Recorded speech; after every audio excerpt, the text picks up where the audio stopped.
বিভিন্ন জায়গায় পূজা আসলেই মন্দির ভাঙা বা বিভিন্ন কমিউনিটির আমাদের এই যে বৌদ্ধ ভিক্ষু বললেন যে ওনাদের কক্সবাজারে যে হামলা হয়েছে, তো এই বিষয়গুলো সরকারকে সবচেয়ে বেশি তৎপরতার সহিত দেখা উচিত।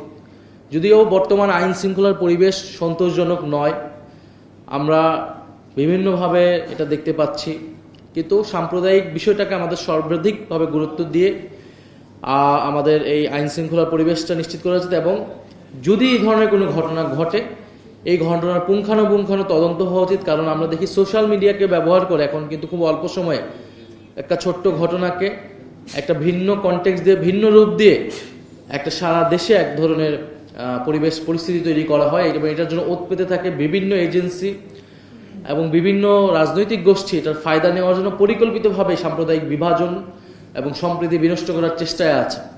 কারণ বাংলাদেশকে তারা দেখাতে চায় যে এখানে সাম্প্রদায়িক সম্প্রীতি নেই, এটা দেখালে বিভিন্ন রাজনৈতিক গোষ্ঠীর লাভ হবে। আমাদের কাজ হচ্ছে ঐক্যবদ্ধভাবে সেই ষড়যন্ত্রকে প্রতিহত করা এবং জুলাই গণ অভ্যুত্থান সত্যিকার অর্থেই আমরা যেটা বলি দায় ও দরদের সমাজ বিনির্মাণ করা, একটা অন্তর্ভুক্তিমূলক সমাজ প্রতিষ্ঠা করা, সেটার লক্ষ্যেই তৈরি হয়েছিল। এবং সেই কাজটা আমাদেরকে এগিয়ে নিয়ে যেতে হবে। সেটার জন্য কিন্তু আমরা সবচেয়ে বেশি গুরুত্ব দিয়েছি প্রাতিষ্ঠানিক সংস্কারকে, অর্থাৎ বাংলাদেশে বিচার ব্যবস্থা বলেন, বাংলাদেশে গণতন্ত্র বলেন, নির্বাচন ব্যবস্থা বলেন, সেই সংস্কারগুলোকে আমরা সবচেয়ে বেশি গুরুত্ব দিয়েছি। কারণ এটার ফসল আসলে সবাই পাবে, ধর্ম বর্ণ নির্বিশেষে। এবং আমরা মনে করি যদি গণতন্ত্র শক্তিশালী হয় তাহলে আসলে সাম্প্রদায়িক সম্প্রীতিও শক্তিশালী হবে। আপনি গণতন্ত্র নিশ্চিত না করে আপনি কখনোই সম্প্রীতি নিশ্চিত করতে পারবেন না।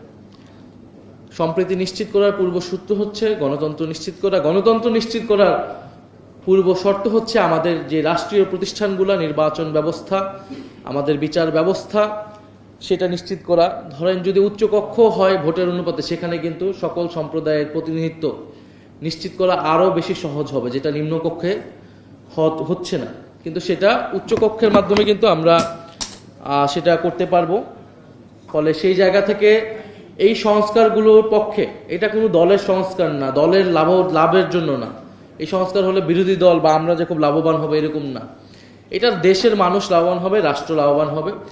আপনারাও আপনাদের জায়গা থেকে কথা বলবেন, সরকারের সাথে যখন আপনারা আলোচনা করবেন এই বিষয়গুলো আপনারা বলবেন। যদি বিচার ব্যবস্থা ধরেন স্বাধীন নিরপেক্ষ থাকে, তাহলে যে কোনো সাম্প্রদায়িক হামলার বিচারের কিন্তু সুফলটা আপনারা পাবেন।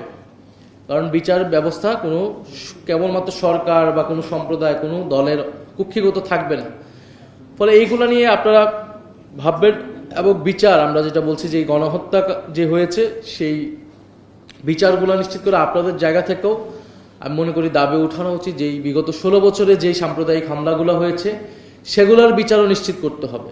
আমরা শুধু 16 বছরে গুম, খুন ইত্যাদির কথা বলতেছি, কিন্তু সাম্প্রদায়িক যেই ঘটনা হয়েছে সেগুলোর বিচারও যাতে নিশ্চিত করা হয়, সেই দাবি আমরা উঠাচ্ছি আজকের এই জুলাই সম্প্রীতি সমাবেশ থেকে। এবং আপনারা বর্তমান যে রাজনৈতিক পরিস্থিতি দেখতেছেন, যে দেশে আমরা একটা ভয়ের পরিবেশ আবারও দেখতে পাচ্ছি, বিরোধী মতকে দমন পীড়ন করার পুরনো কায়দা আমরা এই সরকারের মধ্যে দেখতে পাচ্ছি।